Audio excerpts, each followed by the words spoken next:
Bonjour et bienvenue sur Certifie ton avenir. Dans cette vidéo, nous allons revoir 13 questions réelles de l'examen DP600, Microsoft Fabric Analytics Engineer Associate.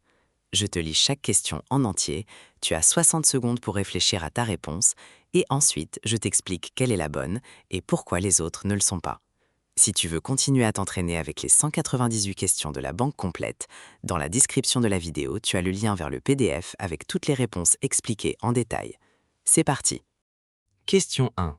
Tu as un tenant Fabric qui contient des fichiers JSON dans OneLake avec 1 milliard d'éléments. Tu prévois de faire une analyse de série temporelle.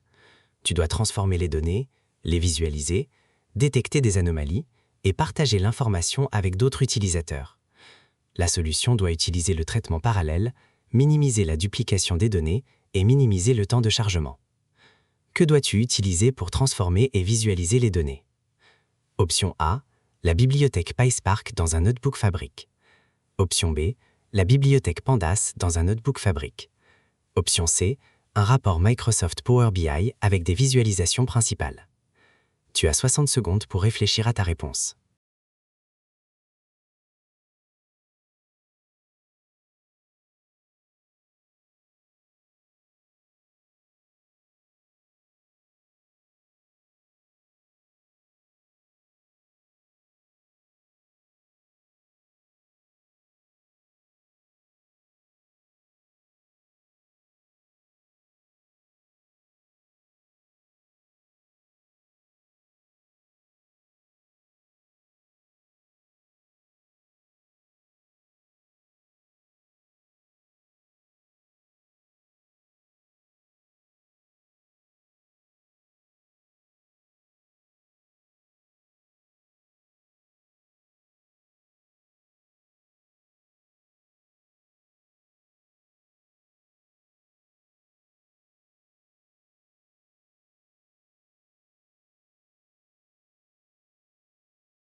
La bonne réponse est la A, PySpark dans un notebook Fabric. PySpark est conçu pour le traitement distribué en parallèle sur de grands volumes de données, exactement ce que le scénario demande, avec 1 milliard d'éléments. De plus, il permet de lire directement depuis OneLake, sans dupliquer les données. Et dans le même notebook, tu peux transformer, visualiser et détecter des anomalies. L'option B, Pandas, est écartée, parce que Pandas travaille en mémoire sur un seul nœud et ne passe pas à l'échelle d'1 milliard d'éléments. La C, un rapport Power BI, sert à consommer et présenter des données, mais ce n'est pas l'outil pour transformer 1 milliard d'éléments, ni pour la détection d'anomalies à cette échelle. Question 2. Tu as un tenant Fabric avec des données de churn de clients stockées en fichier Parquet dans OneLake. Les données contiennent des détails démographiques et d'usage du produit.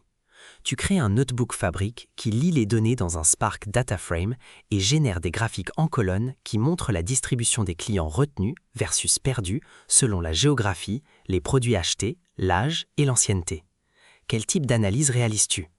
Option A, diagnostic. Option B, descriptive. Option C, prescriptive. Option D, prédictive. Tu as 60 secondes pour réfléchir à ta réponse.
La bonne réponse est la B, descriptive. L'analyse descriptive répond à la question « Qu'est-ce qui s'est passé ?». Elle décrit les données historiques à travers des visualisations, statistiques et agrégations. C'est exactement ce que font les graphiques de distribution du scénario. L'option A, diagnostic, va un pas plus loin et répond « pourquoi cela s'est passé, en utilisant des techniques comme l'analyse de cause-racine. Les graphiques seuls ne diagnostiquent pas. La C, prescriptive, recommande des actions à prendre, normalement avec des modèles d'optimisation. Ici, il n'y a pas de recommandation. Et la D, prédictive, prévoit ce qui se passera en utilisant des modèles de machine learning. Le scénario ne fait pas de prédiction, il montre seulement comment se distribuent les clients actuels. Question 3. Tu as un workspace Fabric appelé Workspace 1 qui contient un dataflow appelé Dataflow 1. Dataflow 1 retourne 500 lignes de données. Tu dois identifier les valeurs minimales et maximales de chaque colonne dans les résultats de la requête. Quelles 3 options de vue de données dois-tu sélectionner? Option A, Show Column Value Distribution. Option B, Enable Column Profile. Option C, Show Column Profile in Details pane. Option D, Show Column Quality Details. Option E, Enable Details pane. Souviens-toi qu'il peut y avoir plusieurs bonnes réponses. Tu as 60 secondes pour réfléchir à ta réponse.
Les bonnes réponses sont B, C et E. Pour voir le profil de colonne dans Power Query, tu dois d'abord activer le profil de colonne avec Enable Column Profile, qui est l'option B. Ensuite, tu dois activer le panneau de détail avec Enable Details pane, option E, parce que le profil complet avec minimum, maximum, moyenne et écart type s'affiche dans ce panneau latéral. Et finalement, Show Column Profile in Details pane, option C, pour que le profil de la colonne sélectionnée apparaisse dans le panneau. Les options A et D ne sont pas correctes, parce que Value Distribution affiche la distribution des valeurs, mais pas les minimums et maximums spécifiques, et Show Column Quality Details n'affiche que la qualité des données, comme le pourcentage de valeurs valides, erreurs et nulles, pas des statistiques d'intervalle. Question 4. Tu as un tenant Fabric avec un rapport Power BI. Tu explores un nouveau modèle sémantique et tu dois afficher les statistiques de colonnes suivantes: nombre, moyenne, nombre de nuls, nombre de valeurs distinctes et écart type. Quelle fonction Power Query dois-tu exécuter? Option A, table.schema. Option B, table.view. Option C, table.fuzzygroup. Option D, table.profile. Tu as 60 secondes pour réfléchir à ta réponse.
La bonne réponse est la D, Table Profile. Table Profile renvoie une table avec un résumé statistique de chaque colonne qui inclut exactement ce que demande l'NRC. Nombre, moyenne, minimum, maximum, nombre de nuls, nombre de valeurs distinctes, écart type et plus. L'option A, Table Schema, renvoie le schéma de la table avec les noms de colonnes et les types de données, mais pas de statistiques. La B, Table View, sert à créer une vue personnalisée d'une table avec des handlers définis par l'utilisateur, pas pour des statistiques. Et la C, Table Fuzzy Group regroupe des lignes similaires basées sur des correspondances approximatives, utiles pour le nettoyage de données, mais pas pour obtenir des statistiques de colonnes. Question 5.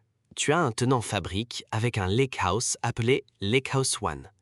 Lakehouse 1 contient une table delta appelée Customer. Quand tu interroges Customer, tu découvres que la requête est lente. Tu soupçonnes qu'aucune maintenance n'a été effectuée sur la table. Tu dois identifier si des tâches de maintenance ont été effectuées sur Customer.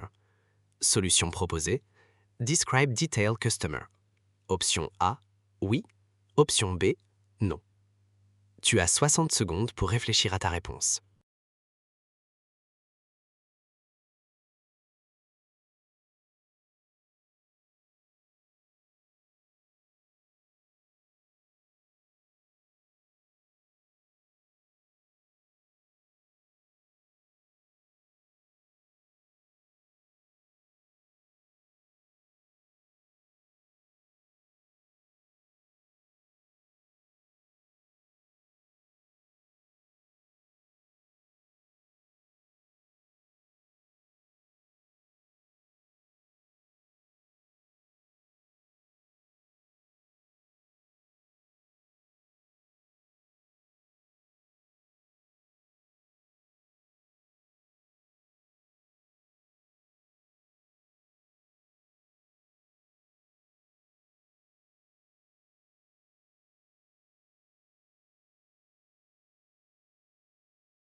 La bonne réponse est la B, non.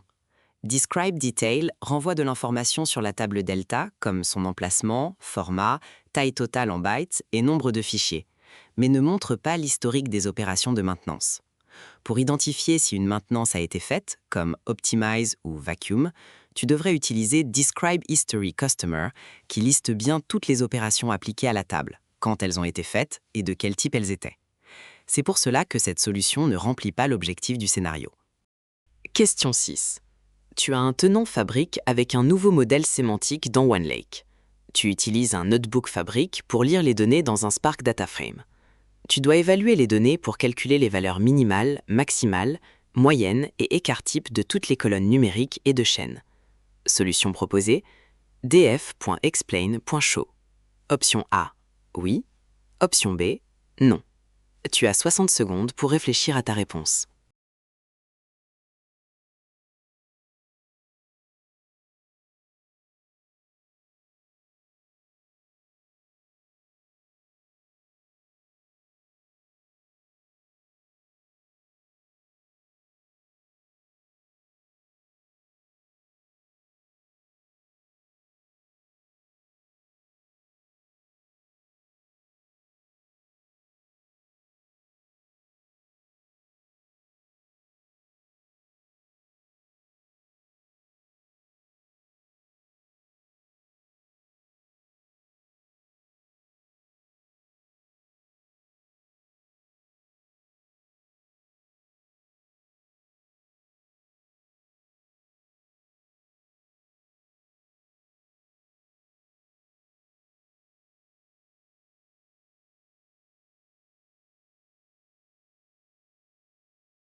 La bonne réponse est la B, non. df.explain affiche le plan d'exécution physique et logique de Spark pour le data frame, utile pour l'analyse de performance et le débogage, mais ne calcule pas de statistiques. Pour obtenir le minimum, maximum, moyenne, nombre et écart type des colonnes, la bonne fonction est df.describe.show ou df.summary.show. C'est pour cela que cette solution ne remplit pas l'objectif. Question 7. Tu as un tenant Fabric avec un modèle sémantique appelé Model 1. Tu découvres que la requête DAX suivante s'exécute lentement contre Model 1. Tu dois réduire le temps d'exécution en remplaçant la ligne 4. Solution proposée: solution isEmpty Related Table Order Item. Option A, oui. Option B, non. Tu as 60 secondes pour réfléchir à ta réponse.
La bonne réponse est la B. Non.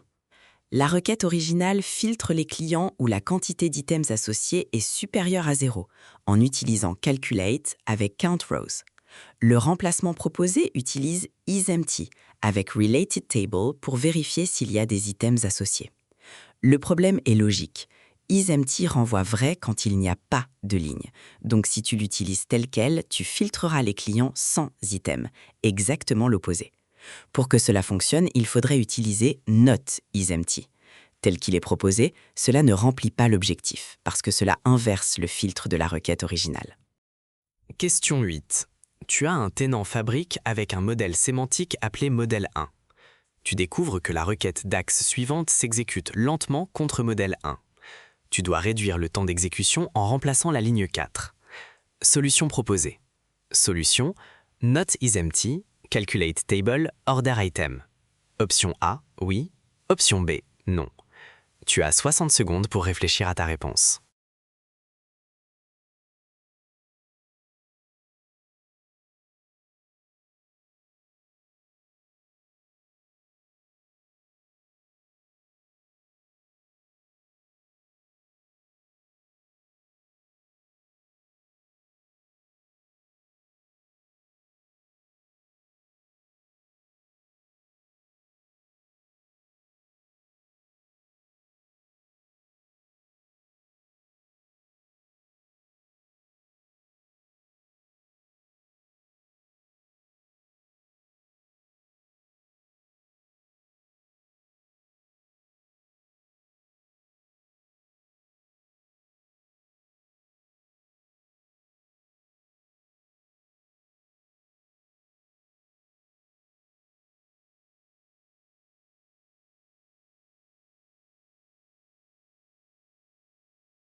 La bonne réponse est la A.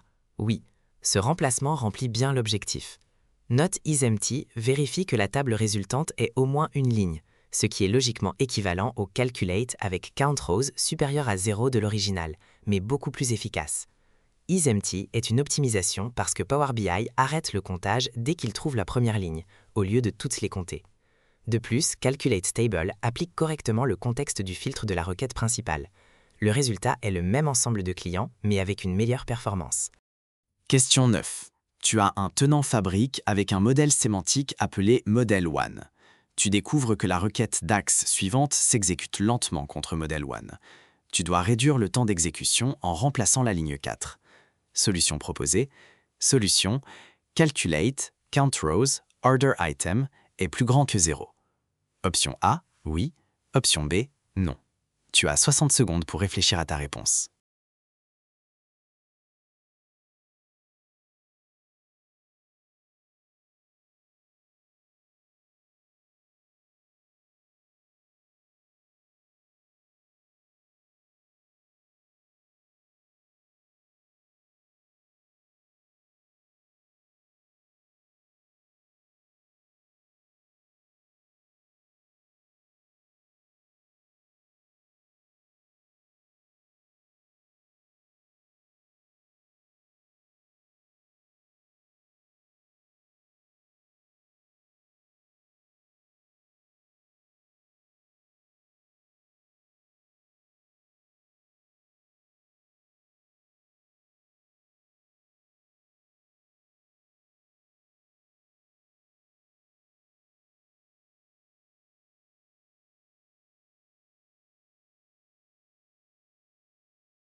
La bonne réponse est la B.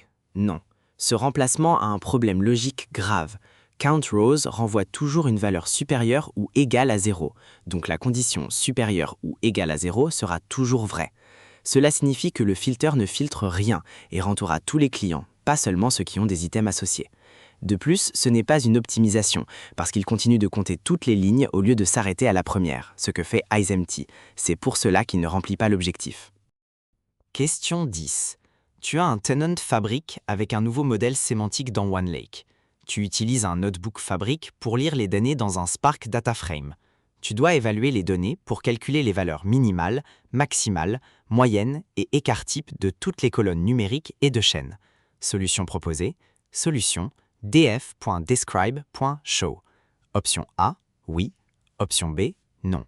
Tu as 60 secondes pour réfléchir à ta réponse.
La bonne réponse est la A.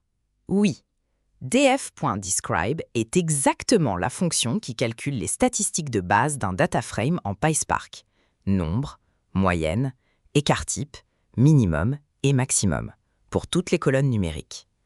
Dans les versions récentes, elle fonctionne aussi sur les colonnes de chaîne avec count, min et max. En enchaînant point chaud, les résultats s'impriment dans la console du notebook. C'est pour cela que cette solution remplit bien l'objectif. Question 11.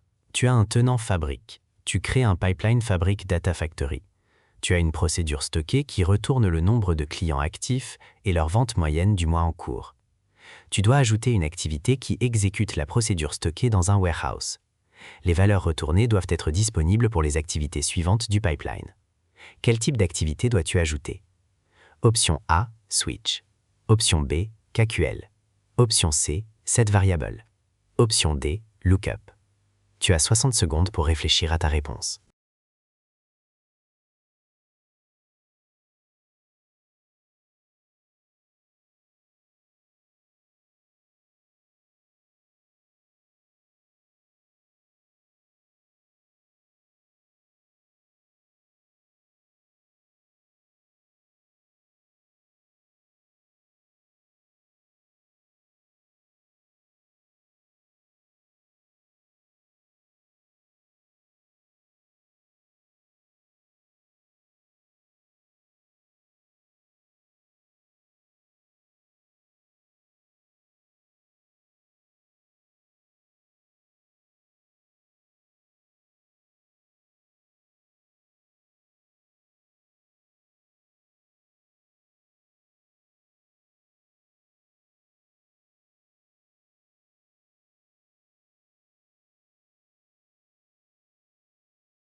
La bonne réponse est la D, lookup.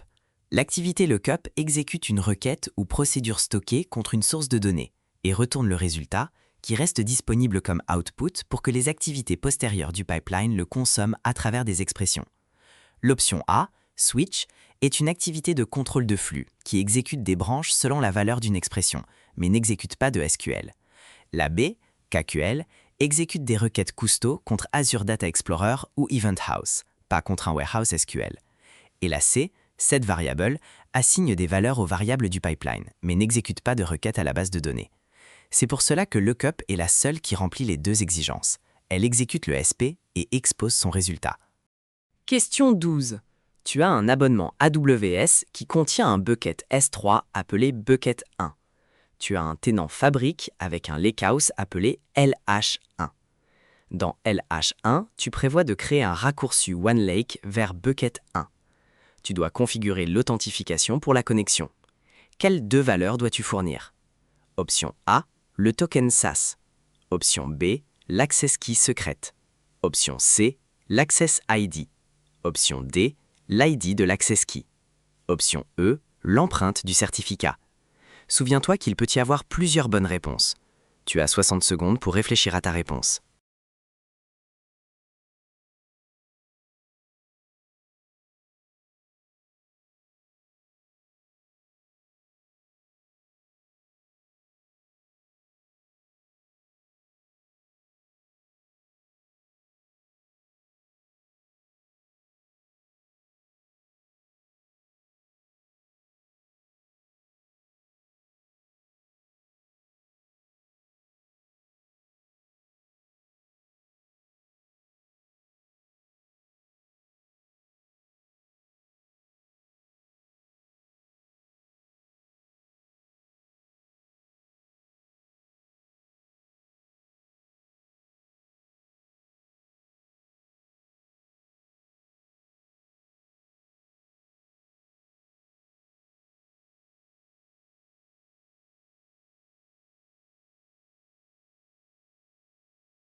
Les bonnes réponses sont B et D. Pour s'authentifier contre AWS S3 depuis Fabric, tu as besoin des identifiants standards IAM d'AWS, l'Access Key ID, qui est l'identifiant public de la clé, option D, et la Secret Access Key, qui est la partie secrète qui prouve l'identité, option B. Les deux fonctionnent ensemble, une seule ne suffit pas. L'option A, Token SAS, est le mécanisme d'Azure Storage, ne s'applique pas pour AWS S3. La C, Access ID, n'est pas une valeur standard d'authentification AWS. Cela ressemble, mais ce n'est pas correct. Et la E, empreinte du certificat, s'utilise pour l'authentification basée sur certificat, comme dans Azure AD, pas pour l'accès à S3. Question 13. Tu as un tenant Fabric avec un data warehouse. Tu dois charger des lignes dans une grande dimension à changement lent, ou SCD de type 2.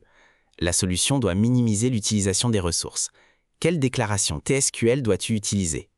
Option A, Update et Insert. Option B, Merge. Option C, Truncate Table et Insert. Option D, Create Table as Select. Tu as 60 secondes pour réfléchir à ta réponse.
La bonne réponse est la A, Update et Insert.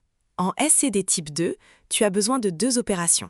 Mettre à jour les lignes existantes pour marquer les versions précédentes avec leur date de fin ou flag d'inactif, et ensuite insérer les nouvelles versions avec la date de début actuelle. Le faire avec Update suivi de Insert en transactions séparées ou en lot est la façon la plus efficace et celle que Microsoft recommande pour SQL dans Fabric. L'option B, Merge, paraît attractive parce qu'elle fait les deux choses en une seule instruction, mais la documentation officielle avertit que Merge dans Fabric Warehouse peut avoir des problèmes de performance et de blocage sur de grandes tables. C'est pour cela qu'on recommande Update et Insert séparés.